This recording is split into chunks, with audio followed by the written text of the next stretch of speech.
परिचय। रश्मि ने एक रेस्टोरेंट से 2 पिज्जा खरीदे। प्रत्येक पिज्जा 6 टुकड़ों में कटा हुआ था, इसलिए उसके पास 12 टुकड़े थे। रश्मि को ये पिज्जा अपने 3 दोस्तों और खुद के बीच बांटना था। इसका अर्थ है कि वे कुल 4 दोस्त थे।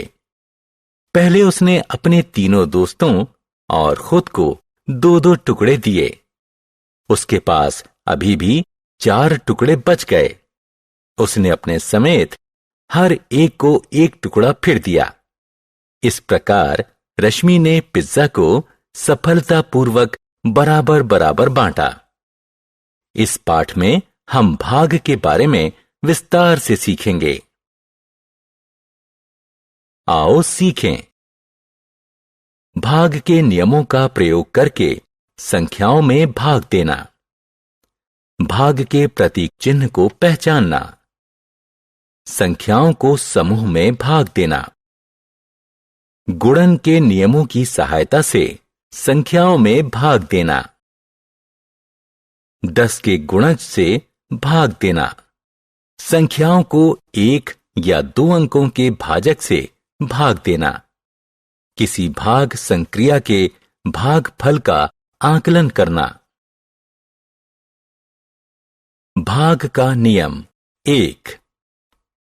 भाग किसी संख्या को कई बराबर समूह में बांट देता है। उदाहरण स्वरूप, जब हम 6 को 3 से भाग देते हैं तो हम 6 को 2 के 3 बराबर समूहों में बांट देते हैं। किसी संख्या को 0 से भाग नहीं दिया जा सकता, क्योंकि किसी संख्या को 0 समूहों में बांटना संभव नहीं है। किसी भी संख्या से 0 को भाग देने पर भागफल 0 होगा, क्योंकि 0 को जब समूहों में बांटा जाएगा तो परिणाम 0 ही होगा। किसी संख्या को 1 से भाग देने पर परिणाम वह संख्या ही होती है। 1 को 1 से भाग देने पर परिणाम 1 होगा। 2 को 1 से भाग देने पर परिणाम 2 होगा। 3 को 1 से भाग देने पर परिणाम 3 और आगे भी इसी प्रकार चलेगा।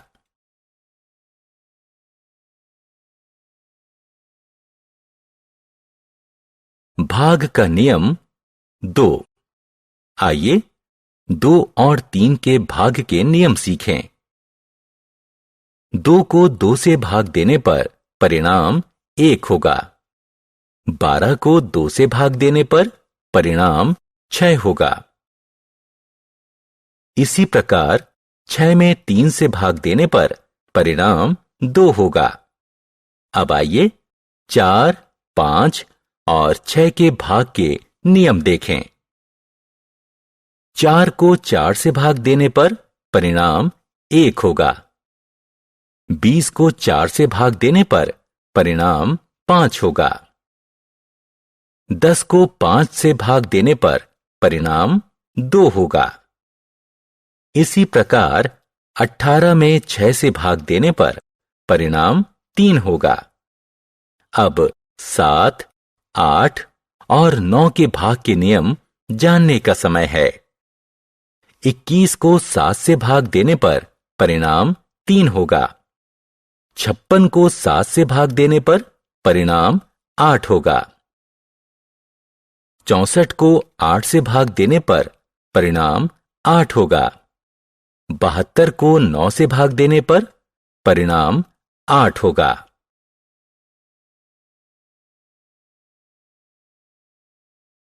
भाग का प्रतीक चिन्ह। इन चिन्हों को देखिए। ये भाग के चिन्ह हैं। उदाहरण स्वरूप, 4 को 2 से भाग को इस तरह लिखा जा सकता है।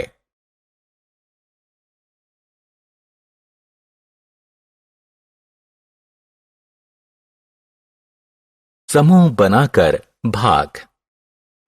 यहां 15 किताबें हैं। 5 किताबों को एक थैले में रखा जा सकता है। 15 किताबों को रखने के लिए कितने थैले चाहिए? 5-5 किताबों का समूह बना लो। 15 किताबों से ऐसे 3 समूह बनेंगे। अतः 15 किताबें रखने के लिए 3 थैलों की जरूरत पड़ेगी। यहां 20 सेब हैं। एक टोकरी में 4 सेब रखे जा सकते हैं। 20 सेब रखने के लिए कितनी टोकरियों की जरूरत पड़ेगी? 4-4 सेबों का समूह बनाइए।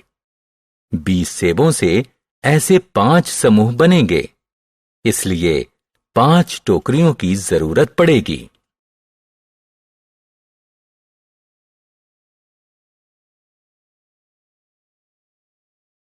गुणन के नियमों के प्रयोग से भाग देना। आइए अब गुणन के नियमों के प्रयोग से भाग देना सीखें। 18 को 3 से भाग देंगे तो परिणाम क्या होगा? हम 18 को निम्नलिखित तरीके से भी लिख सकते हैं। 3 गुणा बराबर 18। हम जानते हैं कि 3 को 6 से गुणा करने पर गुणनफल 18 होगा। अतः 18 को 3 से भाग देंगे तो परिणाम 6 होगा। इसी तरह 22 को 2 से भाग को निम्नलिखित तरीके से लिखा जा सकता है। 2 गुणा बराबर 22। हम जानते हैं कि 2 का 11 से गुणा करने पर गुणनफल 22 होता है। इसलिए 22 को 2 से भाग देने पर परिणाम 11 होगा। 10 के गुणज से भाग। जिनकी संख्याओं का अंतिम अंक 0 होता है वो 10 की गुणज होती हैं। आइए 400 को 5 से भाग दें। 400 को 40 गुणा 10 लिखा जा सकता है। हम जानते हैं कि 40 को 5 से भाग देने पर परिणाम 8 होता है।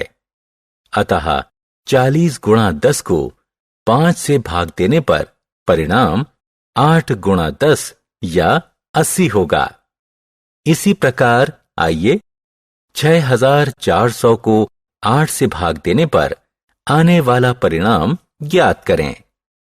6400 को 64 गुणा 100 लिखा जा सकता है। 64 को 8 से भाग देने पर परिणाम 8 होगा। अतः 64 गुणा 100 को 8 से भाग देने पर परिणाम 8 गुणा 100 या 800 होगा। अब 647 को 10 से भाग दें। हम 10 का पहाड़ा याद करते हैं और ऐसी संख्या प्राप्त करते हैं जिसका 10 से गुणनफल 64 के पास हो। 10 गुणा 6 बराबर 60। 64 में 60 घटा दीजिए, परिणाम 4 बचेगा। 7 को नीचे लाइए, हमारे पास 47 हैं। 47 में से 40 घटा देने पर 7 प्राप्त हुआ। इस प्रकार शेष 7 बचा। अतः हम कह सकते हैं कि 647 को 10 से भाग देने पर शेष 7 बचता है।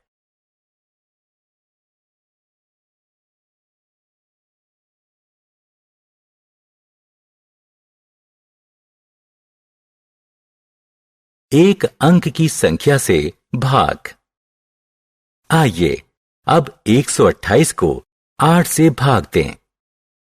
क्योंकि 1 8 से कम है, इसलिए हम 12 को 8 से भाग देंगे। 8 का पहाड़ा याद करें। 8 एकम 8, 8 दूनी 16, 16 8 से बड़ा है, इसलिए हम 8 एकम 8 का प्रयोग करेंगे। 128 के ऊपर 1 लिखिए। 12 में से 8 घटाइए। 4 को उत्तर के रूप में लिखिए। 8 को नीचे लाइए। अब 48 को 8 से भाग दीजिए। 8 छिक्के 48। 128 के ऊपर 1 के आगे 6 लिखिए। 48 में से 48 घटाइए। उत्तर 0 है। अतः 128 को 8 से भाग देने पर परिणाम 16 आएगा। इस भाग में कुछ शेष नहीं बचेगा।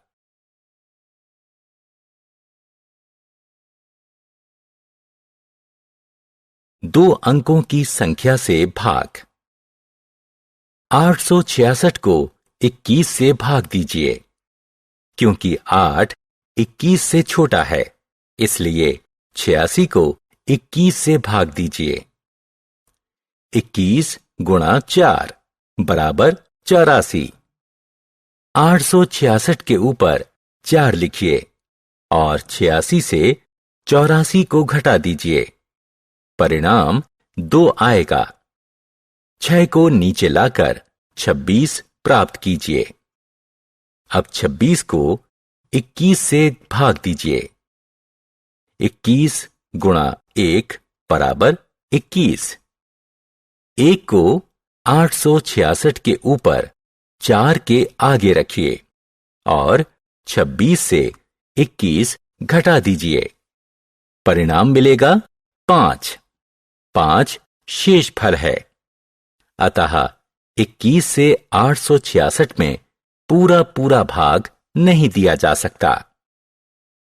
866 में 21 से भाग देने पर शेष फल 5 के साथ परिणाम 41 होगा। आकलन। वह कौन सी संख्या है जो 5 और 10 के बीच पड़ती है और 2 एवं 3 दोनों से विभाजित होती है? 2 एवं 3 का पहाड़ा याद करें। कौन सी संख्या 2 और 3 दोनों के पहाड़े में आती है? वह संख्या है 6 और 6 ही 5 और 10 के बीच पड़ती है। अतः हम कह सकते हैं कि 6 ही वो संख्या है जो 2 और 3 दोनों से विभाजित होती है। हमने क्या चर्चा की? किसी संख्या को 1 से भाग देने पर परिणाम वह संख्या ही होती है। 0 को किसी संख्या से भाग देने पर परिणाम 0 होता है। 0 से भाग देना संभव नहीं है। ये भाग के प्रतीक चिन्ह हैं। गुणन के नियमों की सहायता से संख्याओं को भाग दिया जा सकता है। समूह बनाकर भाग संभव है। किसी भाग संक्रिया के परिणाम का आकलन किया जा सकता है।